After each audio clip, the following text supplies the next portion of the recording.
Selamat kita berjumpa lagi di Sharing Knowledge Sudiarni. Saat ini saya akan sharing knowledge tentang temperatur measurement yang terkait dengan thermocouple dan LTD. Semoga bermanfaat. Selamat menyaksikan. Thermocouple ya terdiri dari dua bahan metal ya, dua bahan metal yang akan dipanaskan, pemuaiannya akan berbeda. Itu yang diambil menjadi perubahan tahanan jadi perubahan milipol. Nah, itu ya sebagai referensi hitungan. Oke. Jenis thermocouple. Jenis thermocouple itu ada E, J, K, T, R, S, B. Nah, ini jenis-jenis. Nah, banyak jenis-jenis ini tergantung bahan atau material. Kemudian kenapa banyak tipe tergantung ringnya. Nanti akan menentukan ring itu yang kita butuhkan. Nah, pada saat kita mau menggunakan yang mana yang paling sensitif, nah kita pilih sensitivitasnya yang bagus yang mana. Kemudian pengaplikasiannya seperti apa, ya kan? Tapi umumnya kalau temperatur umum biasa kita menggunakan T, yang temperatur menengah atau rendah. Kemudian K, temperatur yang tinggi, kita menggunakan K. Kadang-kadang ada E, ada J, tapi di K dan di T adalah yang terbanyak kita gunakan. Yang lain ya biasa sebagai referensi. Mungkin di tempat-tempat industri lain lebih banyak karena tergantung bahan. Kayak S dan B semuanya itu kan bahannya mahal. Platinum dan rhodium, ya kan? Mungkin ringnya juga tinggi, ya kan? Presisinya juga mungkin lebih bagus. Jadi mungkin di pembangkit nuklir atau apa yang presisi atau buat transaksi itu kan. Tapi umumnya buat teknik adalah menggunakan K dan T seperti yang terpasang di unit-unit pembangkit listrik. Ya, ini udah umum lah ya. Kita fokus aja nanti lebih gampang itu ke K dan T, J. Di antara E, J, K, T ya, itu umum di pembangkit, tapi yang paling banyak adalah K dan T. K untuk temperatur tinggi, T untuk temperatur menengah ke bawah. Nah, ini standar warna kabel. Ya, kalau kita melihat itu kabel kuning itu tipe K. Tuh. Kalau kita ngelihat kabel biru atau abu-abu, nah ini tipe T. Atau ada juga yang C, tergantung standarnya sih. Tapi kita banyakkan menggunakan standar Amerika ya. Kita menggunakan ini standar Amerika, silakan. Ada juga standar Jepang yang kita pakai, tapi di sini kebetulan standar Jepangnya ini ada DIN Jerman, YC atau standar internasionalnya yang ini, ya kan? Yang paling kanan, yang British yang sebelah kiri. Tergantung standarnya. Di sini nggak ditampilkan standar Jepang. Padahal Jepang juga banyak tipenya mungkin hampir sama. Umumnya kita panggil anggap aja kita menggunakan ANSI atau IEC di antara dua. Ya, tergantung di antara dua. Ini harusnya hijau. Kalau yang di IEC hijau, T-nya agak abu-abu ya sebenarnya, agak abu-abu. Oke, itu gambaran. Nah, ini bahannya, konduktornya, bahannya dari apa? Nanti di materi bisa dipelajari berikutnya ya. Nah, ini sistem cara penyambungannya atau rangkaiannya atau skematiknya. Kita lihat yang warna biru atau warna merah, ya kan? Yang biru dan ketemu merah itu dalam junction, ya kan? Ini bimetal sebagai referensi, referensi junction. Kemudian ini target, adalah target yang diukur. Target yang diukur dimasuk di dalam pipa lah itu. Nah, nanti ada thermowell juga sih sebenarnya kan gitu. Nah, Ini di junction ini, anggaplah kita untuk standarnya itu menggunakan bed, ice bed, untuk awal lah itu sebelum jadi thermocouple. Ini prinsipnya seperti ini. Dari perbedaan ini sebagai referensi, ya kan? Sebagai referensi hasil daripada di sini positifnya dan ini negatifnya. Inilah yang terjadi perubahan voltage yaitu millipole. Tuh. Jadi ini junctionnya ya.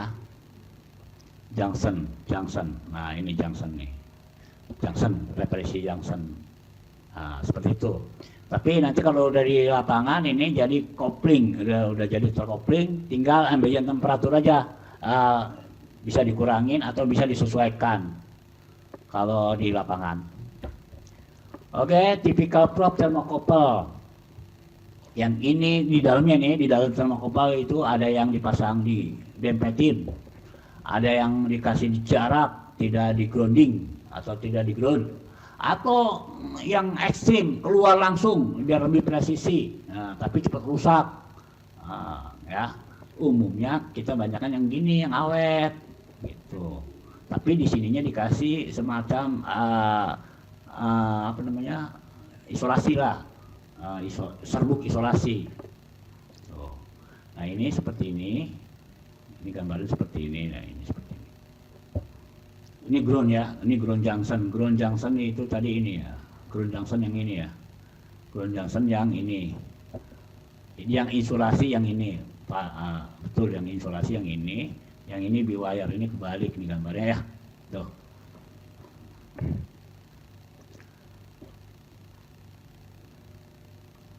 Oke. Resistan temperatur detektor atau RTD. Nah ini perubahan resistan akan merubahkan resistan atau otomatis merubah tegangan jembatan Wilson. Resistan atau tahanan terdiri dari suatu material berubah terhadap perubahan temperatur.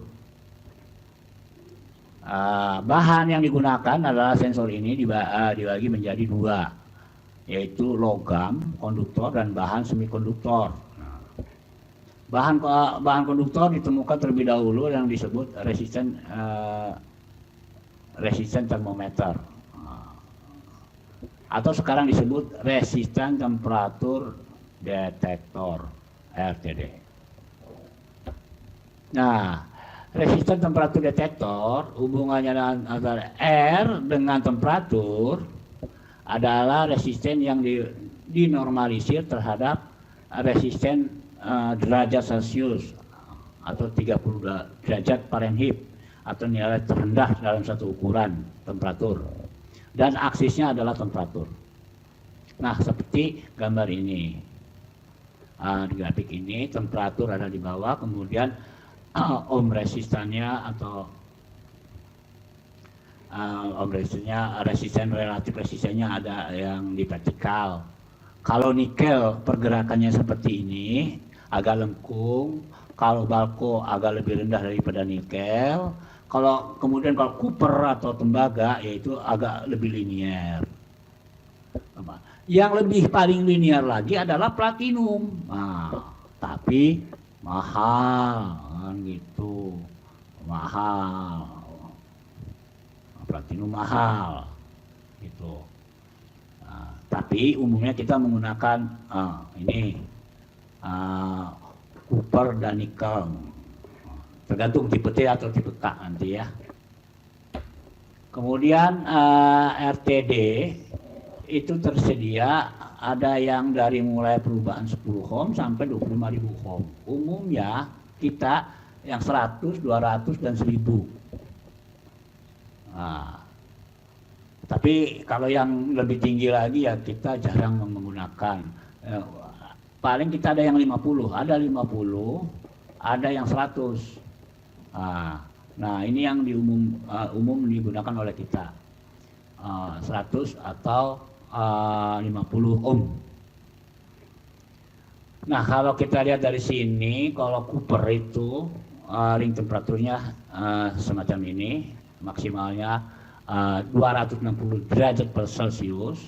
Kalau nikel itu sampai 400. Nah, pembangkit kita itu rata-rata mainstream temperatur itu mungkinlah di 700. Maka yang mana? 700 kita berarti kita pakai yang platinum bisa, ya kan? Nih pakai platinum atau tipe K, ya nih. Nih, yang banyak digunakan platinum atau tembaga, tembaga yang untuk temperatur rendah. Untuk nikel ya kelemahannya tidak linear lah ya. Nah, yang dua yang atas itu kita gunakan. Yang untuk temperatur rendah kita pakai copper, kalau platinum untuk temperatur tinggi.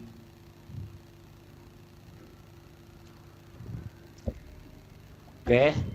Nah, ini bentuk fisik, gambaran fisik daripada RTD 100.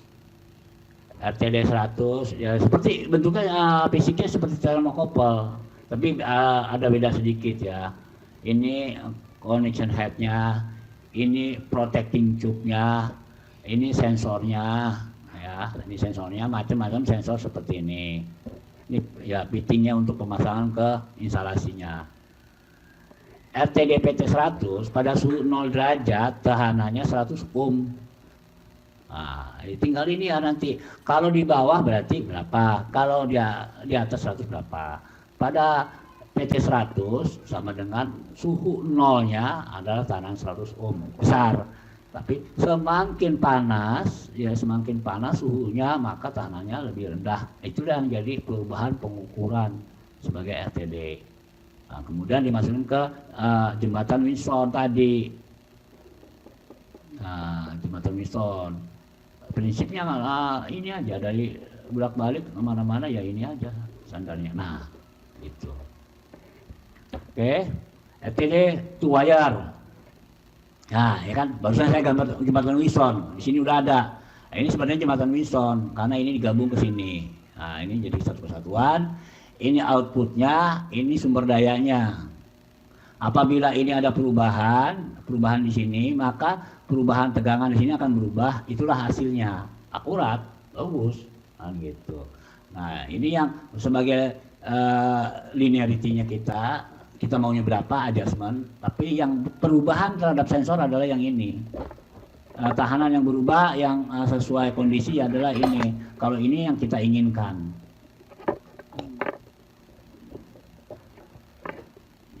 Oke, kita lanjut.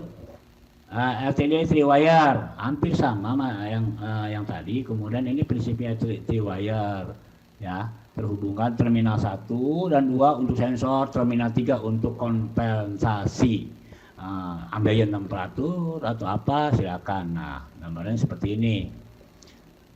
Gambarannya kalau yang sederhana ya umumnya kita melihat seperti inilah. Ini R-nya, ini terminal 1, terminal 2, terminal 3 sebagai kompensasi.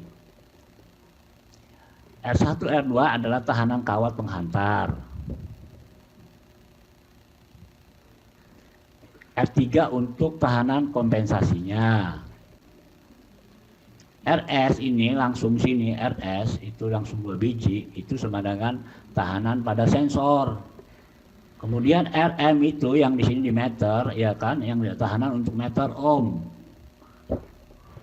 Nah, jadi RM sama dengan RS, RM sama dengan RS. Tuh. Sehingga tahanan R yang dibaca oleh meter ini. Demikianlah sharing knowledge kami. Semoga sharing knowledge ini bermanfaat. Mohon maaf bila banyak kekurangan, ditunggu masukannya dalam komentar. Terima kasih, sampai berjumpa di sharing berikutnya.